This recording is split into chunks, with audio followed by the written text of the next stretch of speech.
میں یہود کے بارے میں جب یہ قصہ بیان کیا نا کہ حضرت موسیٰ علیہ السلام نے انہیں گائے ذبح کرنے کا حکم دیا، وہ ٹال مٹول کرتے رہے، بالآخر گائے ذبح کرنی ہی پڑی کیونکہ اللہ تعالیٰ کو کوئی عاجز نہیں کر سکتا۔ نبی علیہ السلام نے فرمایا کہ جو شخص بھی اللہ تعالیٰ کے کسی حکم پر عمل کرنے میں ٹال مٹول کا مظاہرہ کرتا ہے اور اس میں کوئی سختی اس میں آ جاتی ہے عمل کرنے میں، تو وہ سختی اور ٹال مٹول اس کے گلے میں پڑ جاتی ہے، یعنی اس کے گلے کا طوق بن جاتا ہے۔ تو خیر وہ گائے جس مقصد کے لیے ذبح کروائی گئی تھی، وہ مردہ شخص زندہ ہو کے کہنے لگا کہ جی یہ فلاں شخص میرا قاتل ہے، لیکن بنی اسرائیل نے اس فیصلے کو تسلیم نہیں کیا۔ اللہ نے فرمایا ثم قست قلوبکم من بعد ذلک فہی کالحجارہ، تو پھر تمہارے دل سخت ہو گئے پتھروں کی مانند، او اشد قسوا، بلکہ پتھروں سے بھی زیادہ سخت ہو گئے۔ اس سے یہ پتہ چلتا ہے کہ دل سخت ہو جاتے ہیں۔ قرآن مجید میں دلوں کی نرمی کا ذکر بھی آیا ہے، دلوں کی سختی کا ذکر بھی آیا ہے، اور یہ دلوں کا معاملہ بالکل زمین کی طرح ہے۔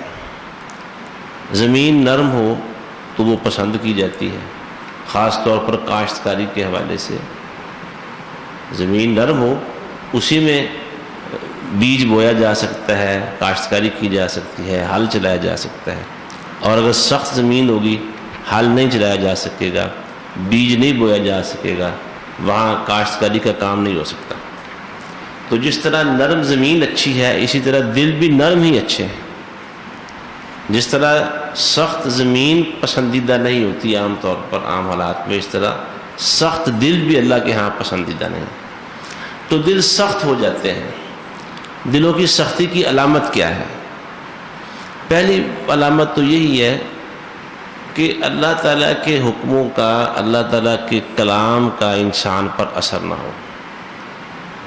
حالانکہ اللہ کا کلام کیسی طاقت ہے اس کی، اللہ نے فرمایا اگر ہم نے اپنا یہ قرآن کسی پہاڑ پر اتارا ہوتا تو تم دیکھتے اسے خاشعاً، ڈرتا ہوا، متصدعاً من خشیت اللہ، اللہ کے ڈر کی وجہ سے وہ پھٹ جاتا۔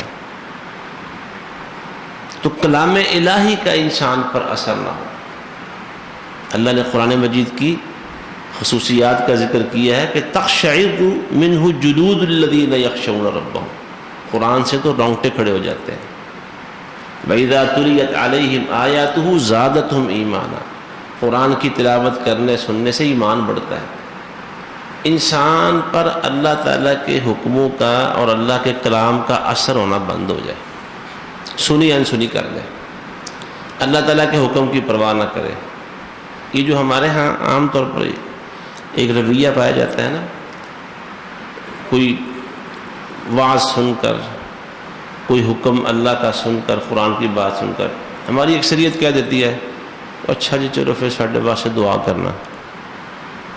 اکثر ایسا ہوتا ہے، یعنی یہ ٹالنے کا ایک بہانہ ہے، یہ دعا ٹالنے کا ایک بہانہ ہے۔ اس طرح کی کیفیت کہ انسان اللہ تعالیٰ کا فرمان سن کے اپنی بات فوراً ترک کر کے چھوڑ کے اللہ کی بات مان لے، یہ تو دلوں کی نرمی کی علامت ہے۔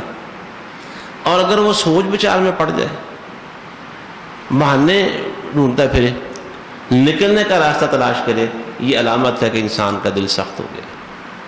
کلام الہی کا انسان پر اثر نہ ہو، کلام الہی اس کے دل میں کوئی جنبش پیدا نہ کرے، اس کے دل میں اپنی غلطی کا احساس پیدا نہ کرے، یہ علامت ہے کہ انسان کا دل سخت ہو گیا۔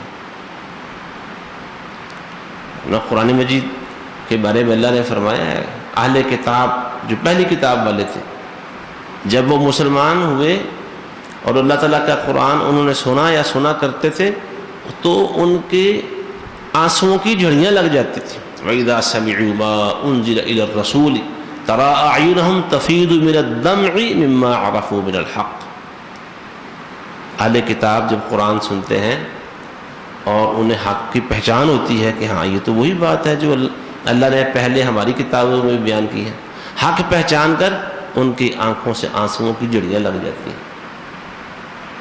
تو قرآن سے اثر نہ ہو اس کے اوپر، کلام الہی سے اس کے اوپر اثر نہ ہو۔ اسی طرح دلوں کی سختی کی ایک علامت یہ بھی ہے کہ یہ جو لوگ فوت ہو جاتے ہیں، ہم میتیں اٹھاتے ہیں، جنازوں میں شریک ہوتے ہیں، قبرستانوں میں جاتے ہیں، تو کئی دفعہ ایسا ہوتا ہے ہم دیکھتے ہیں قبرستانوں میں کھڑے بہت سارے لوگ، جنازوں میں شامل بہت سارے لوگ مختلف موضوعات پر گفتگو کرتے ہوئے وہ ہنسی مذاق اڑا رہے ہوتے ہیں۔ گھر سے جنازے میں آئے ہیں، میت پر آئے ہیں، تعزیت اور افسوس کا اظہار کرنے آئے ہیں، لیکن جنازے کے انتظار میں کھڑے ہیں،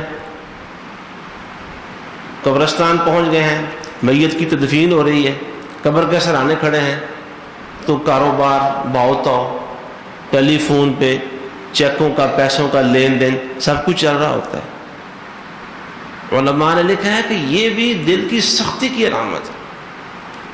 قبر کے سرہانے اور کنارے کھڑا انسان وہ پیسوں کا حساب بتا رہا ہے کسی کو ٹیلی فون کر کے، یا کسی کے ساتھ کھڑا کاروباری معاملات ڈسکس کر رہا ہے۔ بتائیے اس سے بڑی دلوں کی سختی کی علامت کون سی؟ کہ انسان کو قبر کے کنارے اور سرہانے کھڑے بھی قبر یاد نہیں آ رہی۔ اس قبر میں وہ سمجھتا ہے کہ یہ مجھے تو ابھی کوئی بات نہیں ہے، جس نے جانا تھا وہ گیا ہے، میں تو ٹھیک ہوں۔ تو یہ میتیں دیکھ کر، جنازے اٹھا کر، جنازوں میں شامل ہو کے، قبروں میں جا جا کر بھی انسان کے فکر میں، سوچ میں کوئی تبدیلی نہ آئے، اور وہاں وہ ہنسی مذاق سے طرح طرح کی باتیں کر رہا ہو، مختلف موضوعات پر ایک دوسرے کے ساتھ دلچسپ قسم کے جملوں کا تبادلہ ہو رہا ہو، یہ علامت ہے کہ انسان کا دل سخت ہو گیا۔ اور اس سے بڑی انسان کی بدبختی کیا ہو سکتی ہے کہ میت دیکھ کر بھی، مردے اٹھا کر بھی، جنازے پڑھ پڑھ کے بھی، قبرستان میں کھڑے ہو کے بھی انسان کے دل میں نرمی پیدا نہ ہو۔ اس طرح دلوں کی سختی کی علامتوں میں سے ایک علامت تکبر ہے، بڑائی۔ انسان حق بات قبول کرنے سے انکار کر دے۔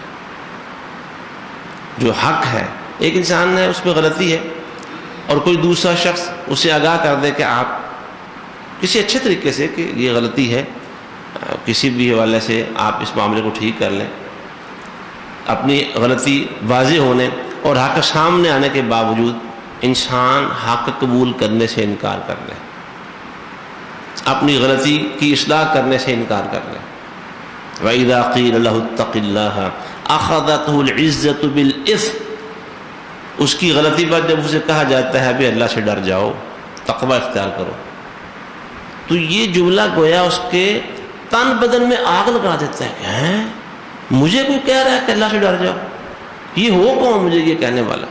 أَخَذَتْهُ الْعِزَّةُ بِالْإِثْمِ، اس کا تکبر، اس کی بڑائی، اس کی جو عزت ہے ظاہری دنیا میں بنی ہوئی، اسے گناہ پر مزید پکا کر دے۔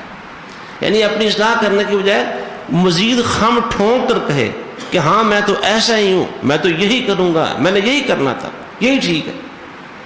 یہ علامت ہے اس بات کی۔ آپ سوچیں کہ کہیں کسی موقع پر خاندانوں میں، رشتے ناطے کے معاملے میں کوئی مختلف قسم کے جو زندگی میں امور آتے ہیں، مواقع آتے ہیں، انسان خم ٹھونک کے اپنی غلطی پر پہرا دے، اپنی اصلاح نہ کرے، لوگ اس کے سامنے دعائیاں دے رہے ہوں، وہ جس طرح کہتے ہیں منتیں ترلے کر رہے ہوں، اور وہ اپنی بات پہ اڑا رہے، یہ علامت ہے اس بات کی کہ دل سخت ہے۔ یہ دلوں کی سختی کی علامت ہے، اور یہ دل جو سخت دل ہیں یہ اللہ کے ہاں بالکل پسندیدہ نہیں ہے۔ دلوں کی سختی اللہ کو قطعاً قبول نہیں ہے۔ تو آئیے ہم بھی اپنے دلوں کا جائزہ لیں۔ یہ چند موٹی موٹی علامتیں بتائی ہیں، ان کی روشنی میں ہم اپنا جائزہ لے سکتے ہیں کہ ہمارے دل سخت ہیں یہ نرم ہیں۔ اور اگر خدا نخواستہ صورتحال ایسی ہے کہ قرآن کا واعظ اثر نہیں کرتا، قرآن سن کر جس طرح لوگوں کی آنسوؤں کی جھڑیاں لگ جاتی تھیں، دل نرم نہیں ہوتا، اور جنازے پڑھ پڑھ کے بھی انسان ویسے کا ویسا رہتا ہے اس کے دل میں۔ حالانکہ رسول اللہ صلی اللہ علیہ وسلم نے جب یہ فرمایا نا کہ دلوں کو زنگ لگ جاتا ہے جیسے لوہے کو زنگ لگتا ہے. تو صحابہ کرام نے پوچھا اللہ کے رسول پھر دلوں کی صفائی، لوہے کی جو صفائی ہے اس کا طریقہ تو معلوم ہے، تو دلوں کا زنگ اتارنے کا طریقہ کیا ہے، صفائی کا طریقہ کیا ہے؟ نبی کریم صلی اللہ علیہ وسلم نے فرمایا قرآن مجید کی تلاوت کرنا اور موت کو کثرت سے یاد کرنا. تلاوت قرآن بھی اثر نہیں کر رہی اور موتیں بھی اثر انداز نہیں ہو رہی. انسان اپنے بات پہ اڑا اور ڈٹا ہوا ہے اور وہ مختلف معاملات میں تکبر کا مظاہرہ کرتا ہے، اپنی غلطی چھوڑ کے صحیح راستہ اختیار نہیں کرتا. اگر خدا نہ خواستہ ہم میں سے کسی کے ساتھ یہ کیفیت ہے، جائزہ لیں اپنا، احتساب کریں اپنا، تو لیں اپنے آپ کو، تو پھر سمجھ لیں کہ دل سخت ہو گیا. تو جب دل سخت ہے، سخت دل، جتنا انسان کے دل میں سختی ہے وہ شخص اتنا زیادہ اللہ سے دور ہو جاتا ہے، اور اللہ بھی ایسے لوگوں کے ساتھ بھی سختی والا معاملہ کرتا ہے. اور جتنا انسان کا دل نرم ہے وہ اتنا اللہ کے نزدیک ہو جاتا ہے، اور اللہ تعالیٰ بھی اس کے ساتھ پھر نرمی والا معاملہ کرتا ہے. تو آئیے اپنے دلوں کے بارے میں فکر مند ہو جائیں، کیونکہ دل ہی پوری زندگی کا روحانی اعتبار سے وہ مرکز ہے کہ جیسا انسان کا دل ہوگا، دل کی بادشاہ ہے، دل انسان کا یہ پورے جسم کا بادشاہ ہے اور باقی سارے اعضاء اس کی رعایا ہے. اگر دل نرم ہو گیا تو سارا جسم انسان کا ٹھیک ہو جائے گا، اور اگر دل سخت ہے تو جسم کا سارا معاملہ تباہ و برباد ہو کے رہ جائے گا. اللہ تعالی ہمیں دلوں کی سختی سے محفوظ فرمائے. وآخر دعوانا ان الحمد للہ رب العالمین.